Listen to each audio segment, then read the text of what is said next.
Welcome to Thinking Deeper by 6-7. Imagine having just absolute unchecked power over your own life. No rules, no divine judgment, no ultimate authority. Sounds like paradise, right? Or is it actually, a recipe for a personalized hell? Today, we are exploring the ultimate existential clash, really the intense debate between God, atheism, and the symbol of Satan. What is true freedom? Does it mean absolute autonomy, or are boundaries absolutely necessary for human flourishing? And in a modern kind of post-atheist world, how do people build morality, meaning, and community when they completely abandon traditional faith? It is just a massive set of questions to tackle. It really is. And to anchor this discussion, we are pulling from two deeply fascinating sources today. First, there's this really compelling multi-person YouTube debate from the channel Counterpoint. Yeah, that was a wild watch. Right. It brought together practicing Christians and self-identified Satanists to basically discuss freedom, morality, and the nature of suffering. And we are also layering in an etymological deep dive into biblical evil from the Bible Project to kind of give us the historical bedrock of these concepts. But before we dive into the deep end, I want to say, if you like my channel, please subscribe and hit the like button. And it's really crucial to set the ground rules for today right up front. Our mission here is complete impartiality. Absolutely. We're looking at deeply held, often super polarizing beliefs, but we aren't here to declare winner. Our goal is strictly to map out these contrasting worldviews so you, listening right now, can thoroughly understand both sides of this existential coin. Okay, so let's start with the most jarring clash from the sources. We're looking at two groups who fundamentally disagree on who represents true freedom, God or Satan. Yes, and we really have to clarify immediately that the Satanist speakers in this debate, they are non-theistic. Right, they don't believe in a literal guy with horns. Exactly. No red-horned devil living under the earth. For them, Satan is purely a literary device, a symbol of rebellion against ultimate tyranny. When they look at the biblical God, they basically see an absolute dictator demanding obedience under the threat of eternal punishment. Yeah, one of them even referred to it as living under daddy's rules, which I thought was an interesting phrase. It is. They view Satan the way the ancient Greeks viewed Prometheus. Oh, Prometheus, the light bringer. Right, the titan who stole fire from the gods to give humanity knowledge, civilization, independence. So in their eyes, Satan represents the freedom to experience life without a rigid external structure just forcing your hand. Right, it's a rejection of imposed hierarchy. Precisely. They are fighting for the autonomy to make decisions based on human reason and direct experience rather than submitting to a divine mandate. But hold on, I have to push back on this on behalf of anyone listening who hears the phrase, do what thou wilt, and immediately thinks of a society operating like the purge. Sure, that's the natural fear. Because if ultimate freedom means total autonomy, isn't that just a vacuum of morality? Does that give someone the freedom to exploit, steal, or murder without any consequence? Well, the Satanist speakers directly address that exact fear. They argue that true freedom is inseparable from absolute personal responsibility. Okay, how so? Because they don't believe in an afterlife where some cosmic judge balances the scales, they believe you have to take total accountability for your actions right here in this life. So it's not a free pass to do evil? No, not at all. It isn't the freedom to violently destroy others. It's the freedom to author your own life, knowing that you alone own the consequences of how you treat the people around you. It makes me think of the difference between open source software and a walled garden ecosystem like Apple. Oh, that's an interesting way to put it. Yeah, the Satanist basically wants the open source reality. Yeah. You have root access, you can build whatever you want, you can tweak the code of your life. But if you download malware and brick your system, that is entirely on you. There's no customer service to save you. That is a brilliant way to frame it. And to carry that analogy over to the Christian perspective, they are aggressively arguing for the walled garden. Right, they prefer the boundaries. Yes. The Christians in the debate look at that open source freedom and see a system destined to crash. They argue that human nature, left entirely without constraint, doesn't lead to a liberated utopia. It leads to chaos. It leads to profound misery. Yeah, one of the Christian speakers shared a really raw, vulnerable story about his past and the source.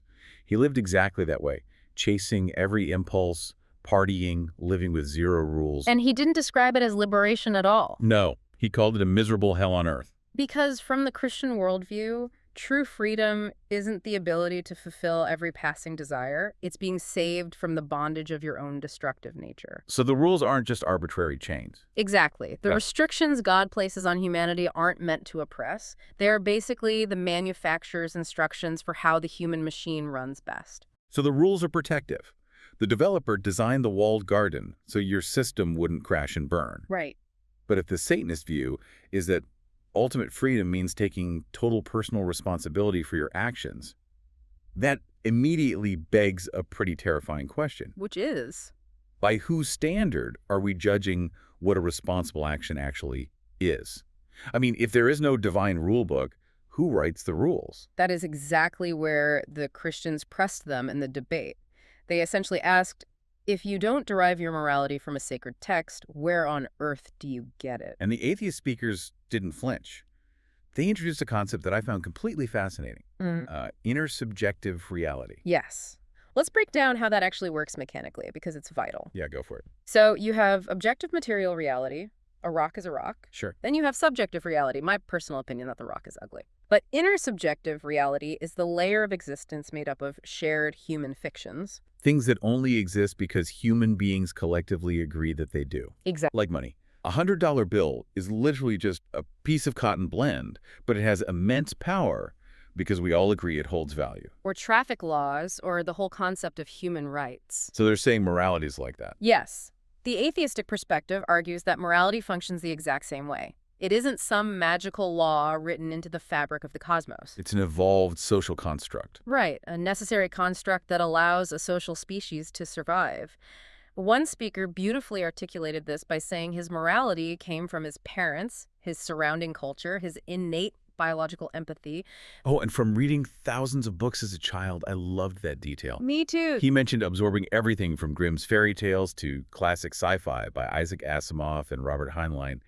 He's arguing that humanity has this incredible organic ability to build a robust moral framework purely out of shared narratives and empathy.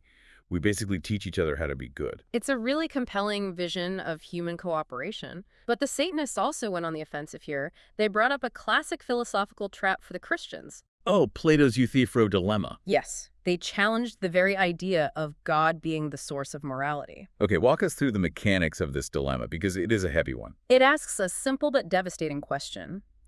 Is something objectively good simply because God commands it? Or does God command it because it is already objectively good? Let me make sure I'm tracking this. If God commands it because it is already good, that means goodness exists independently of God. Right. Meaning God basically has a boss called morality, and therefore God isn't the highest power in the universe. Exactly. But if you take the other horn of the dilemma, that things are good merely because God says so, then morality is entirely arbitrary. Because God could just command that torturing innocent people is a moral virtue, and by definition, it would be good. Right. So the atheists argue that divine morality is either subordinate to a higher law, or it is a completely arbitrary whim. That is quite the trap. How did the Christians navigate out of that in the debate? By rejecting the premise of the dilemma entirely. Oh, The Christian response is that morality isn't a law above God, nor is it an arbitrary choice God makes. Rather, goodness is the very nature of God. So God doesn't consult a moral rule book. No, and he doesn't invent rules on a whim.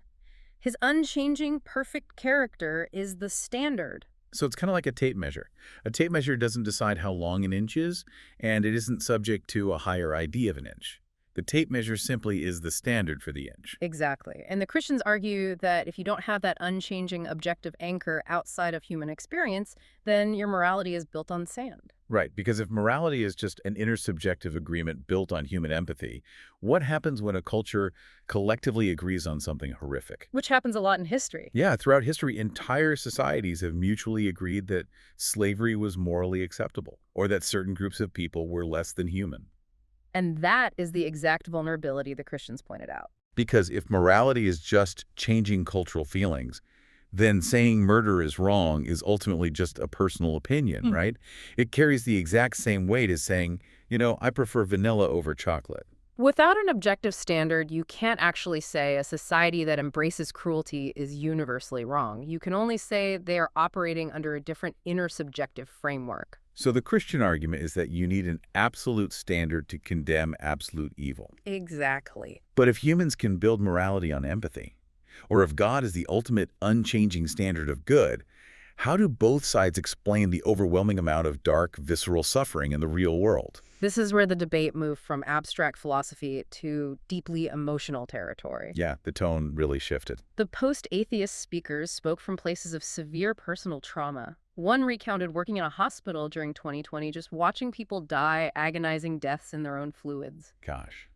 And another shared the unimaginable tragedy of his own son being murdered. Right. And when you are confronted with that level of senseless, arbitrary cruelty, the idea of a benevolent, all-powerful designer feels almost insulting. It's no wonder those experiences led them to view the universe as fundamentally cold, uncaring, and indifferent. For the atheist, suffering isn't a test or a cosmic mystery. It's just the unfortunate byproduct of a chaotic universe. There is no grand moral architect behind the curtain pulling the strings or preparing to make it all right in the end.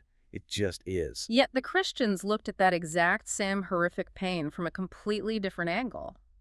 They didn't see suffering as proof that God was absent. They argued that suffering is the exact reason God had to intervene in human history, right? Exactly. They pointed out that the Christian God intimately understands the agony of a murdered child because, according to their narrative, God's own son was murdered. He didn't stay distant. He entered the brokenness to redeem it. And to truly understand the Christian view of this brokenness, we have to pull in our second source, that Bible Project deep dive into biblical evil. Yes, because in the biblical narrative, human suffering isn't just the result of bad human choices in a vacuum, it's the result of a cosmic rebellion.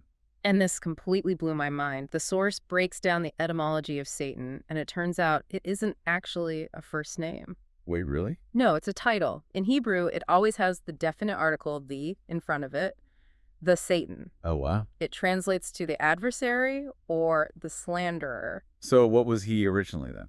In the ancient biblical worldview, this entity was originally a high-ranking member of God's heavenly staff.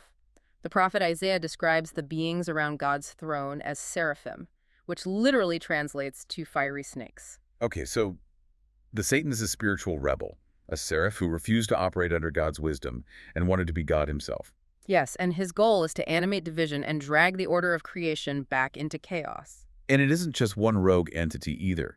The source gets into the origin of demons, referencing Genesis 6, where other spiritual beings called the sons of God also rebelled. Yes, and we need to explain why this ancient theology actually matters to a modern debate about evil. Right, because to the ancient readers, this wasn't just a fantasy story about spooky ghosts. Not at all. The surrounding nations at the time claimed their tyrannical kings were literal divine warriors, descendants of the gods, what the Bible calls the Nephilim. So the biblical authors were making a radical subversive claim. Exactly. They were saying, those corrupt rulers you worship, the ones who crush the poor and hoard wealth, they are animated by rebellious spiritual evil. That changes everything about how Christians view systemic evil. It really does. Because if you think humans are just making bad choices, a dictator's just a bad guy. Yeah.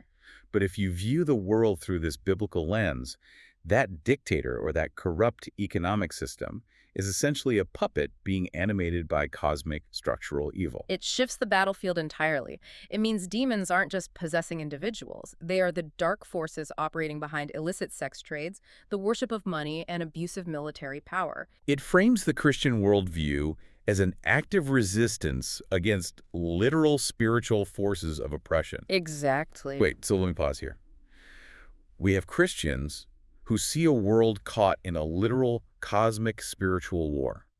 But on the other side of the table, the Satanist speakers have explicitly stated they don't believe in a literal God. Right. They don't believe in a literal devil or demons or hell. They don't even believe in an afterlife. Correct. So why take on the immense baggage of the name Satanism?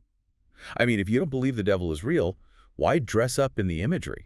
It's the great question. Why invite all the judgment and stigma? Why not just call yourselves atheists and be done with it? It's because of what happened in the late 1990s and early 2000s. One of the speakers described the new atheism movement of that era as a hammer. A hammer. Yeah, it was a brilliant, highly effective tool for smashing old, broken, dogmatic religious structures. Oh, I see. But a hammer can't build a house. You can deconstruct a belief system, but if you don't replace it with something, you are just left standing in the rubble. Precisely. It left an entire generation with existential whiplash. They broke the old systems, but they realized that human beings are not just rational, calculating machines. We fundamentally require narrative. We need ritual to mark the passage of time. We need a shared community to survive. And atheism on its own doesn't provide any of that. So Satanism, as a post-atheistic religion, fills that exact void. It does. It takes all the psychological and community-building mechanics of traditional religion, strips out the supernatural theology, and puts self-ownership and empathy at the absolute center. And they use deeply provocative symbols to build that shared culture. They lean on the rebellious poetry of John Milton's Paradise Lost or the epic imagery of Dante. That makes sense. They have biannual gatherings. They organize charity drives on Halloween. They have formalized tenets of behavior. But again, why the satanic imagery specifically? Why not build a community around, I don't know, a famous scientist like Carl Sagan? It comes down to the psychological power of reclaiming a stigma. Reclaiming a stigma. Yeah, one of the speakers pointed out that for many people who grew up in highly restrictive fundamentalist environments, basically everything outside the church was labeled satanic. Oh, right. Dungeons and Dragons was satanic. Rock music was satanic.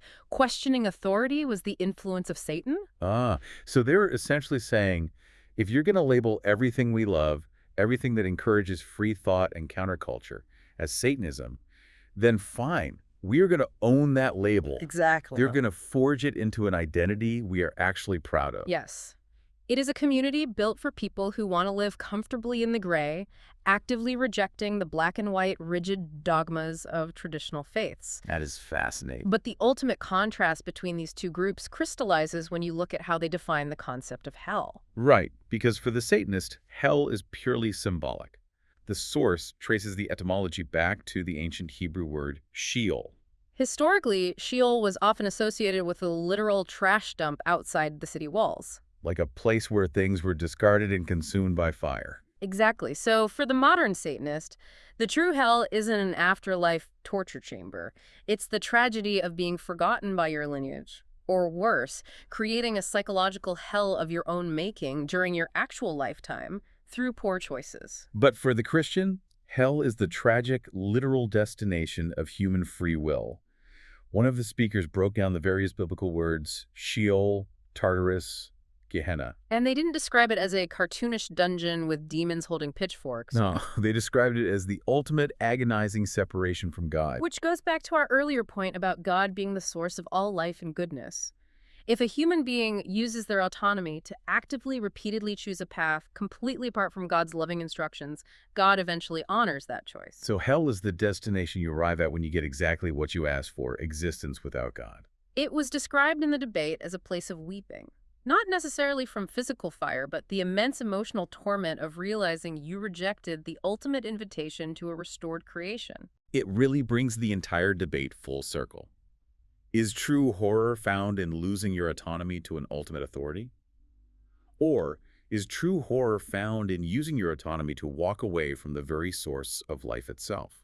It is a profound philosophical crossroads. Okay, let's step back and summarize this incredible deep dive.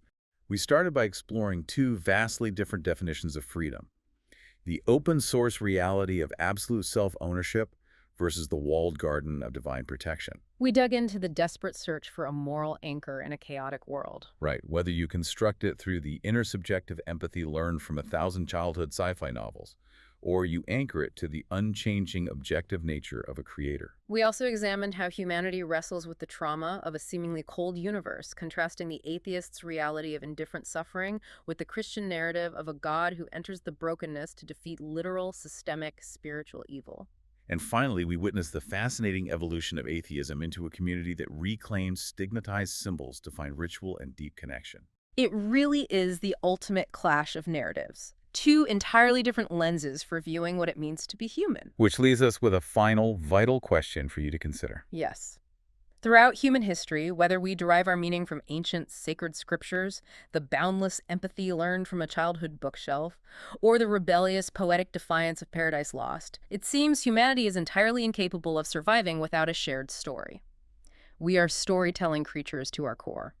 So, what is the story you're using to anchor your own reality? Thank you so much for joining us on this deep dive. Keep questioning, keep seeking out multiple perspectives, and we will see you next time.